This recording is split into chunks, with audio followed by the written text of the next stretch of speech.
O Asilo do Medo, parte 1. A lenda do Morro da Viúva. Preparem-se para embarcar em uma jornada onde a linha entre a sanidade e a loucura é mais tênue que um fio de teia e onde o passado se recusa a morrer. Estamos falando do lugar que os mais antigos chamam de o Asilo do Medo. Embarquem comigo, pois nossa história começa nas vielas apertadas e becos úmidos do Rio de Janeiro, um lugar que pulsa vida e, por vezes, esconde segredos tão sombrios quanto as profundezas da Baía de Guanabara. Mas nem toda sombra é apenas escuridão. Algumas delas guardam ecos de gritos, de sofrimento e de uma loucura tão profunda que se entranhou nas próprias pedras de um lugar esquecido.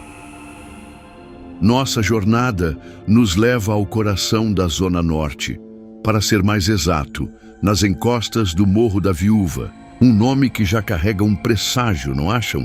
Dizem que o nome veio de uma antiga moradora que, após perder o marido e os filhos em uma tragédia inexplicável, passou o resto de seus dias vagando pelas trilhas, envolta em um véu de luto eterno e um olhar vazio que congelava a alma de quem a cruzasse. Mas essa é apenas uma das muitas lendas que abraçam o morro. A mais arrepiante, a que nos interessa, fala sobre o antigo Sanatório Vargens, mais conhecido entre os moradores como o Asilo dos Sussurros, ou, para os mais corajosos, ou tolos, existe o Asilo do Medo. Fundado no início do século XX, o Sanatório Vargens foi construído em uma área isolada do Morro da Viúva, longe do burburinho da cidade, prometendo ser um refúgio de paz para mentes perturbadas. Suas paredes de pedra escura e telhados pontiagudos davam-lhe ares de fortaleza gótica, mas por trás daquela fachada imponente contava-se que não havia paz, mas um tormento que transcendia a doença.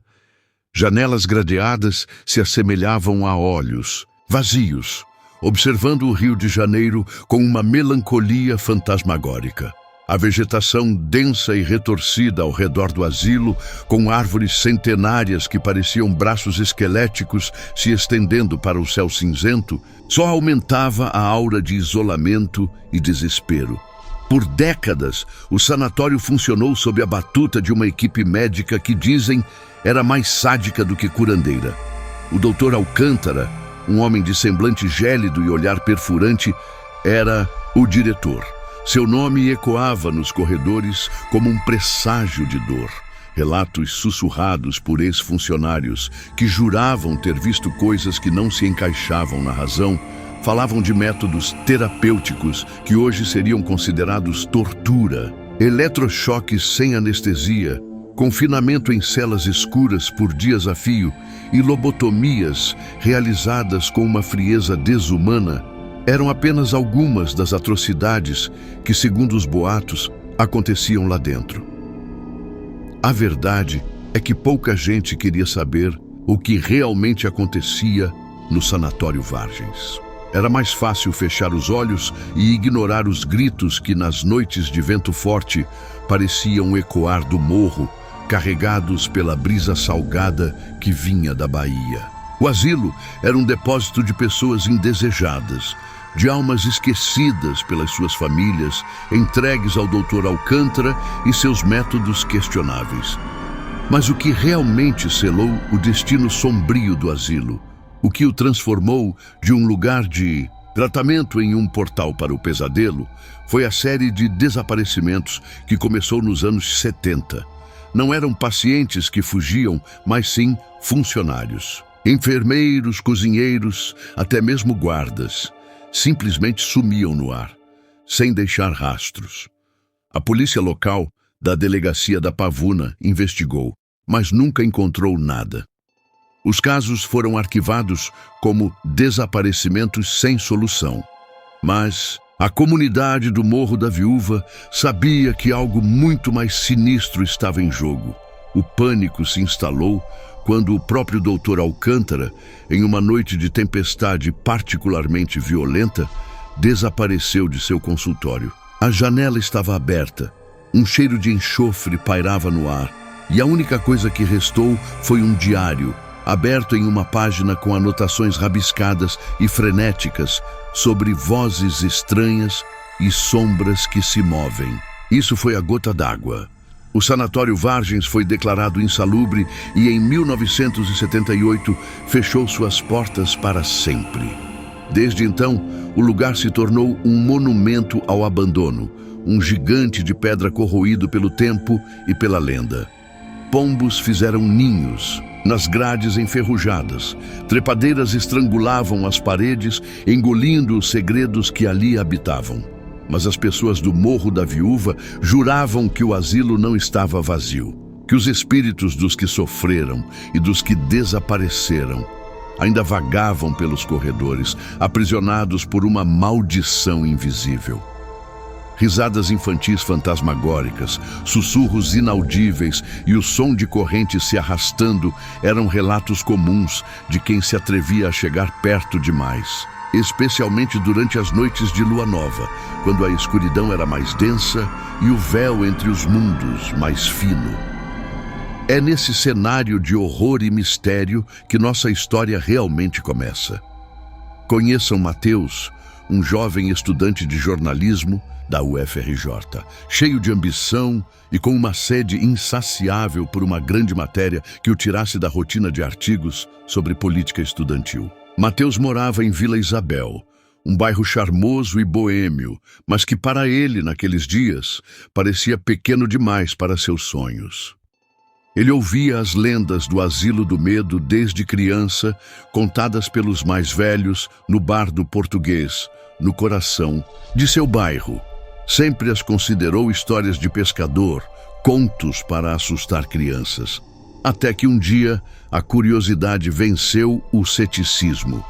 Seu amigo, Lucas, um entusiasta do paranormal com um canal no YouTube sobre investigações urbanas e que, para ser sincero, tinha mais entusiasmo do que resultados, foi quem reacendeu a chama. Lucas, com sua câmera surrada e um gravador de áudio que mais parecia um Walkman antigo, vivia convidando Matheus para incursões em lugares abandonados. Essa é a chance, Matheus, uma matéria de verdade, um lugar que ninguém ousou investigar a fundo, Lucas insistia, com os olhos brilhando de excitação, sentado no banco da Praça 7 de Setembro, em frente à Biblioteca Nacional, onde Matheus tentava escrever um trabalho sobre a urbanização do centro. Matheus relutou. A ideia de passar uma noite dentro de um asilo abandonado, com todas aquelas histórias macabras, não era exatamente o que ele imaginava para sua carreira, mas a tentação era grande. Um furo de reportagem. Algo que o colocasse no mapa. E, no fundo, uma pontinha de adrenalina o impulsionava. Ele imaginava os cliques, as visualizações, a fama. É só uma noite, Matheus. Entramos, filmamos um pouco, pegamos uns áudios e saímos. Você tem a matéria, eu tenho conteúdo para o meu canal. É um ganha-ganha. Lucas argumentou com aquele sorriso largo que sempre conseguia convencer Matheus a entrar em suas enrascadas.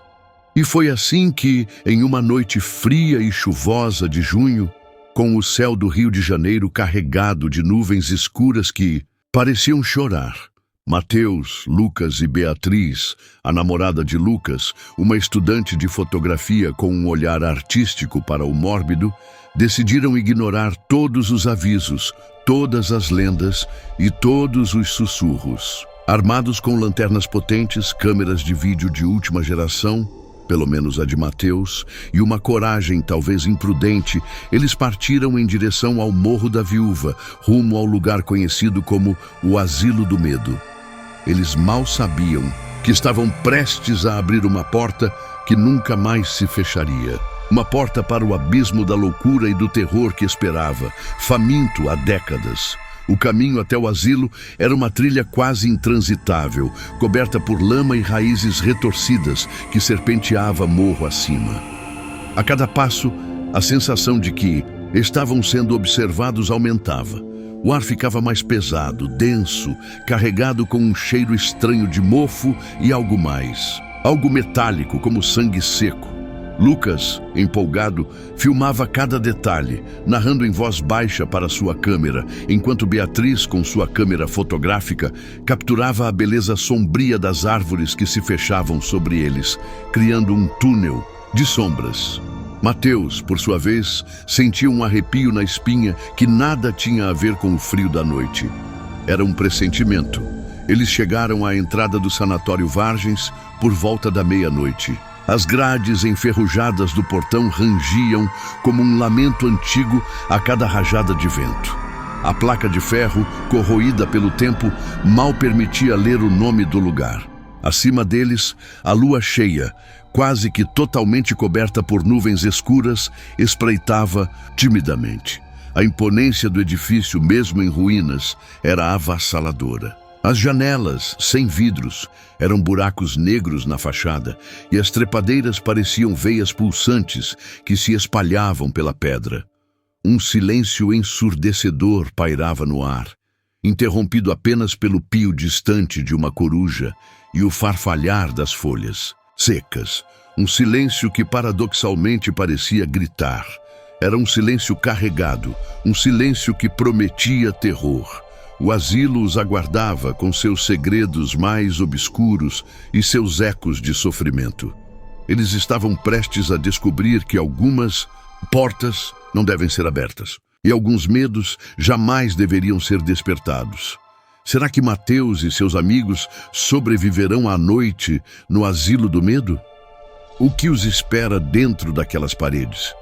Fiquem ligados, pois a próxima parte desta história de gelar a espinha será ainda mais intensa. E aí, sentiram a adrenalina? Eu sei que sim. Se você está arrepiado como eu, deixe seu like aqui embaixo, se inscreva no canal Rastros do Medo para não perder nenhum dos nossos mergulhos no desconhecido e ative o sininho para ser notificado sempre que um novo vídeo assombrar sua tela. E se você gostou dessa dose de suspense, saiba que temos muito mais te esperando. Tem um outro vídeo incrível do canal que está aparecendo na sua tela agora mesmo. Clica lá, que a jornada pelo medo não pode parar. Qual será o primeiro segredo que o Asilo do Medo revelará a Mateus e seus amigos?